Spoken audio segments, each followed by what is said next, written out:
ओम अज्ञानतिमिरन्धस्य ज्ञानञ्जनशलाखया चक्षुरुन्मीलितं येन तस्मै श्रीगुरुवे नमः। नमो ओम विष्णुपदाय कृष्णप्रेष्ठाय भूतले श्रीमते भक्तिवेदांत स्वामिन इति नामिने। नमस्ते सरस्वती देवे गौरवाणी प्रचारिणे निर्विशेष शून्यवादी पाश्चात्य देशतारिणे।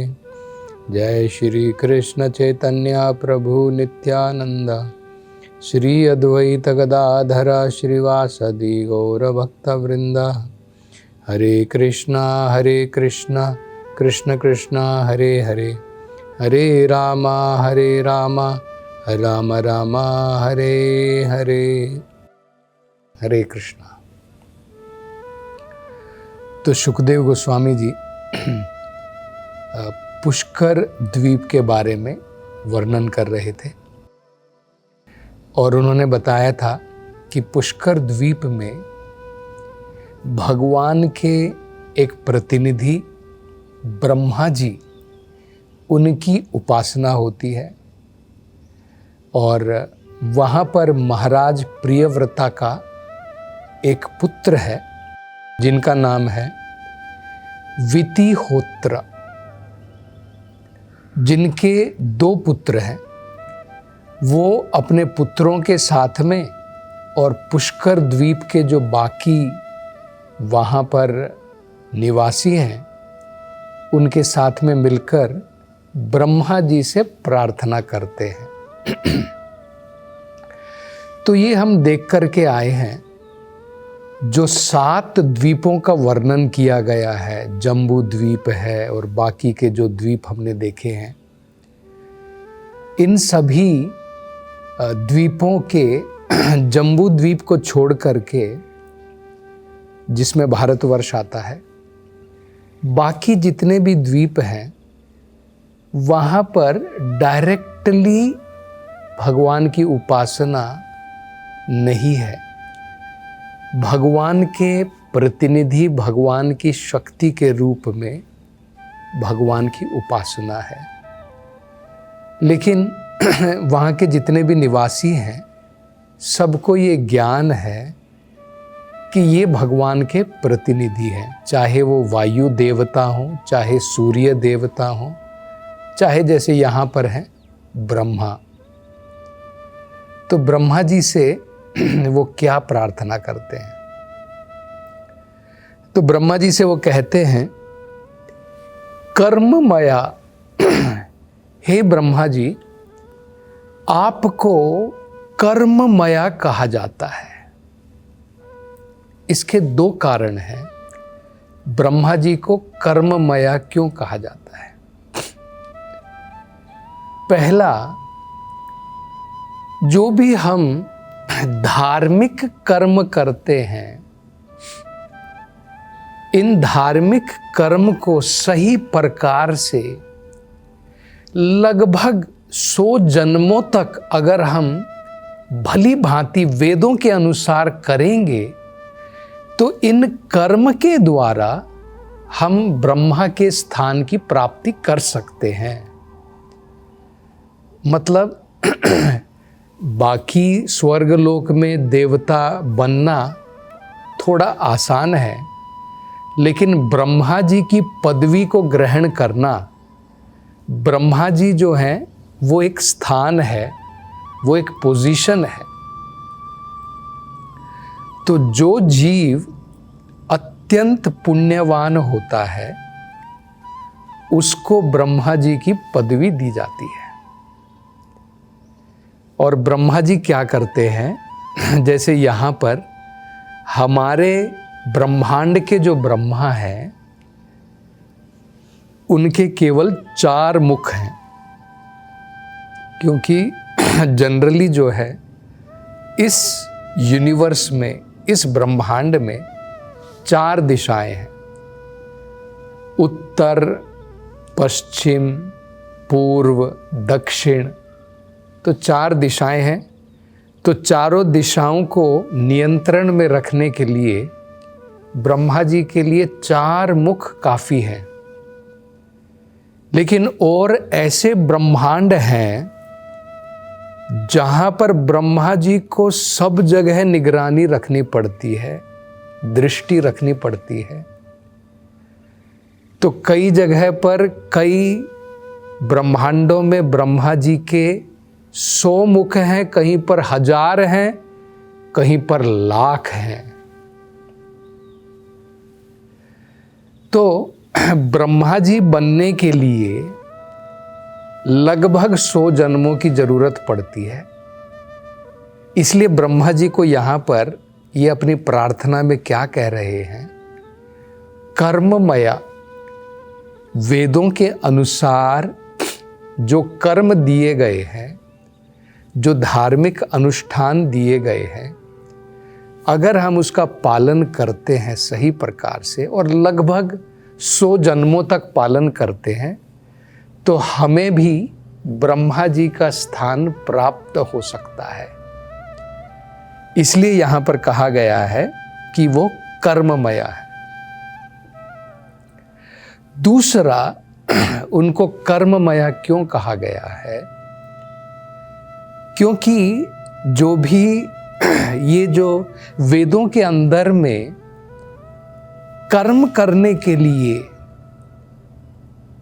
जिसके द्वारा ये पुण्य कर्म करके हम स्वर्ग लोकों तक जाते हैं, ये जो मंत्र प्रदान किए गए हैं कर्म करके स्वर्ग लोक तक जाने के लिए, ये सब ब्रह्मा जी के द्वारा उत्पन्न हुए हैं।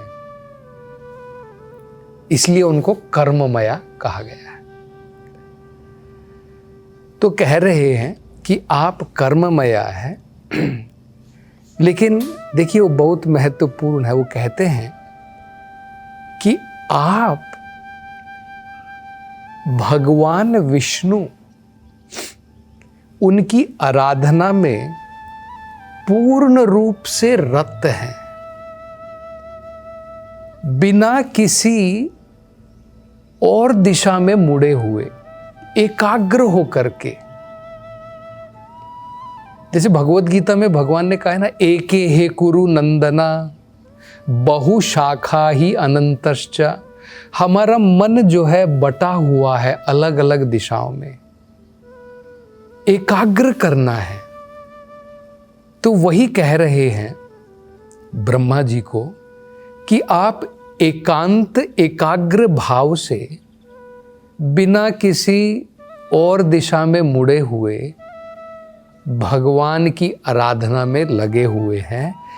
इसलिए आप लगभग भगवान के बराबर है। भगवान नहीं है, लगभग भगवान के बराबर है।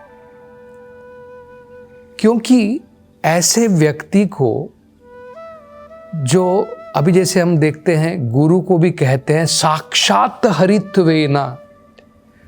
गुरु जो है हरि नहीं है, भगवान नहीं है, लेकिन उनकी पोजीशन ऐसी है कि शिष्यों को, जो प्रामाणिक गुरु है, उनकी उपासना भगवान के समान करनी चाहिए। ये तत्व को समझना बहुत महत्वपूर्ण है। गुरु भगवान नहीं है। अगर कोई गुरु कहता है मैं ही भगवान हूं, वो पाखंडी है, वो प्रामाणिक गुरु नहीं है। गुरु भगवान का 100%, 100% प्रतिनिधि है, पारदर्शक है, ट्रांसपेरेंट है। मतलब क्या होता है? पारदर्शक का मतलब क्या होता है? हम जो भी आराधना भगवान के लिए करते हैं, गुरु के द्वारा भगवान को प्रदान किया जाता है। क्योंकि हमारा कांटेक्ट भगवान से डायरेक्टली नहीं है, वो वाया मीडिया है। हमारे और भगवान के बीच में जुड़ाने वाले गुरु हैं। हम तो भौतिकता में डूबे हुए हैं। भौतिकता में डूबे हुए व्यक्ति हम भगवान से कहां से संपर्क कर सकते हैं? तो हमारा और भगवान का संपर्क कराने वाले गुरु होते हैं। वो कैसे संपर्क कराते हैं? कोई आम व्यक्ति क्यों नहीं संपर्क करा सकता है? क्योंकि वो पूर्ण रूप से शुद्ध नहीं है। प्रामाणिक गुरु पूर्ण रूप से शुद्ध हैं। इसलिए उनको पारदर्शक, ट्रांसपेरेंट मीडिया कहा जाता है। वो कैसे होता है? हम जो भी सेवा करना चाहते हैं, जो भी आराधना करते हैं, जो भी उपासना करते हैं, हमारी उपासनाओं को वो भगवान तक पहुंचाते हैं और भगवान की कृपा को, भगवान की करुणा को, भगवान के आशीर्वाद को, भगवान के प्रसाद को हम तक पहुंचाते हैं। तो दोनों तरीके से हो गया ना, हमारी उपासना भगवान तक पहुंचाना, भगवान की कृपा हम तक पहुंचाना। तो इसलिए प्रामाणिक गुरु का आदर साक्षात भगवान की भांति होना चाहिए।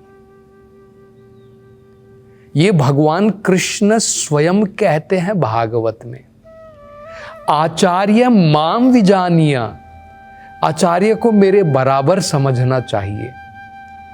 लेकिन ये गलती नहीं करनी चाहिए कि गुरु ही भगवान है। गुरु भगवान का 100% प्रतिनिधि है।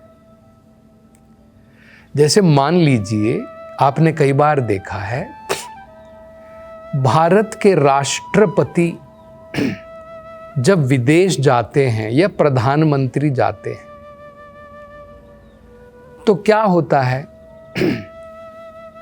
उनका स्वागत होता है। पूर्ण रूप से वो भारत को रिप्रेजेंट कर रहे हैं, तो उनका बड़े ही आदर के साथ में सत्कार होता है, वेलकम होता है।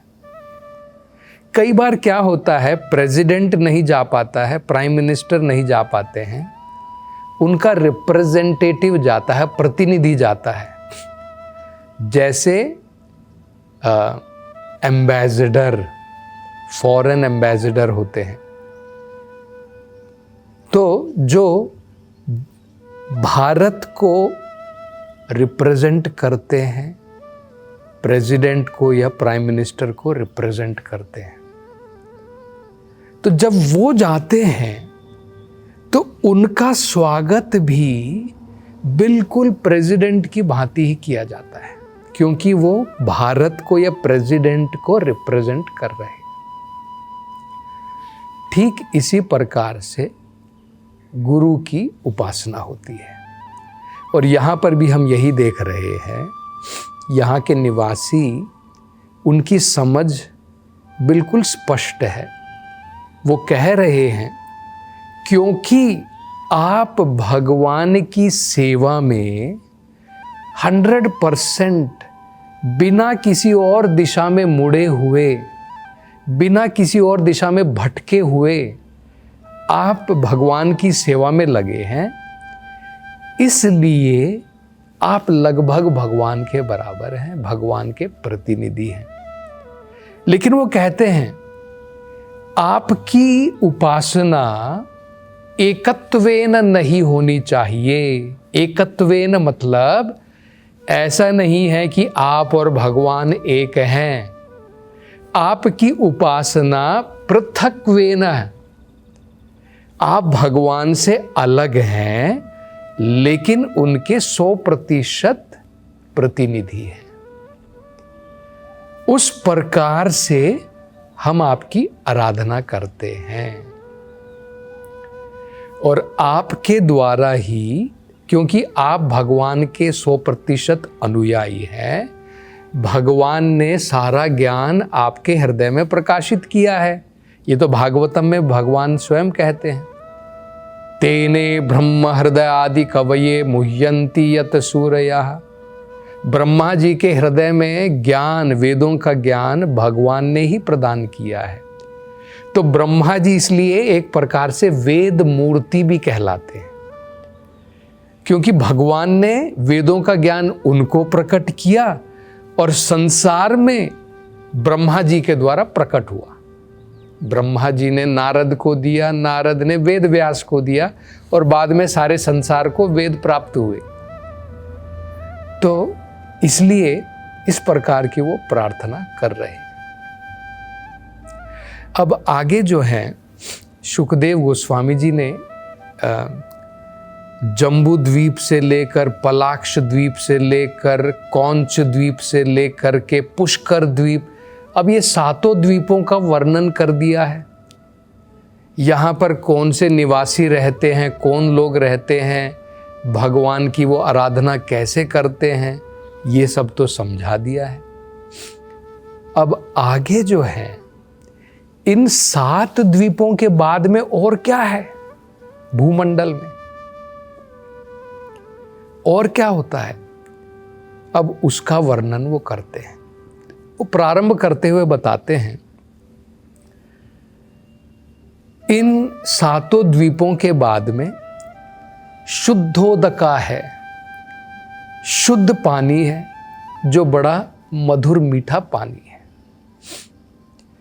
उसके बाद में एक स्वर्ण स्थान है, स्वर्ण भूमि जिसे कह सकते हैं। मतलब ऐसा स्थान है जो पूर्ण रूप से स्वर्ण है। लेकिन वहां पे बताया जाता है कि कुछ भी वस्तु वहां पर अगर रहती है वो लुप्त हो जाती है। तो सभी लोगों ने उस स्थान को छोड़ दिया है, वहां पर अब कोई नहीं रहता है। इस स्वर्ण भूमि के बाद में भगवान की व्यवस्था के अनुसार एक लोकालोक पर्वत है। इसका नाम देखिए क्या है, लोका आलोक। लोक मतलब जहां पर लोग रहते हैं, अलोक मतलब होता है जहां पर लोग नहीं रहते हैं। तो ये जो पर्वत है ये इन 2 जो है विभागों को बांटता है। कुछ जगह जहां पर लोग रहते हैं, तो ये सारे द्वीप हमने जो देखे यहां पर लोग रहते हैं, चाहे वो प्लाक्ष द्वीप हो, चाहे वो जम्बू द्वीप हो। अब इस माउंटेन, इस पर्वत के परे जो है कोई लोग नहीं रहते हैं। तो ये लोकालोक पर्वत क्या है, इसका क्या हिसाब है, भगवान ने इसको क्यों बनाया है, इसकी चर्चा हम अगली कथा में करेंगे। हरे कृष्णा। त्रिवेणी का ये संगम सारे पाप हर जाता है। कुंभ नहीं वरदान है, मोक्ष द्वार कहलाता है। प्रयागराज की ये धरती संतों का यहाँ रेला है। कण कण में यहाँ ज्ञान भरा ये महाकुंभ का मेला है। अमृत का रस छलकाए वो महाकुंभ है। जहाँ आस्था की धारा वो महाकुंभ है। नमस्कार, मैं हूँ सुरेश वाडकर। पवित्र त्रिवेणी संगम पर महाकुंभ मेला एक स्वर्णिम अवसर लेकर आया है, लेकिन हर कोई प्रयागराज नहीं पहुंच पाता। ऐसे भक्तों के लिए वृंदावन चंद्रोदय मंदिर एक विशेष मानसी स्नान और हवन सेवा का आयोजन कर रहा है। चलो साथ मिलकर इस स्वर्णिम अवसर का लाभ उठाएं, महाकुंभ में भाग लेने के साथ साथ चंद्रोदय मंदिर बनाएं। हरे कृष्ण।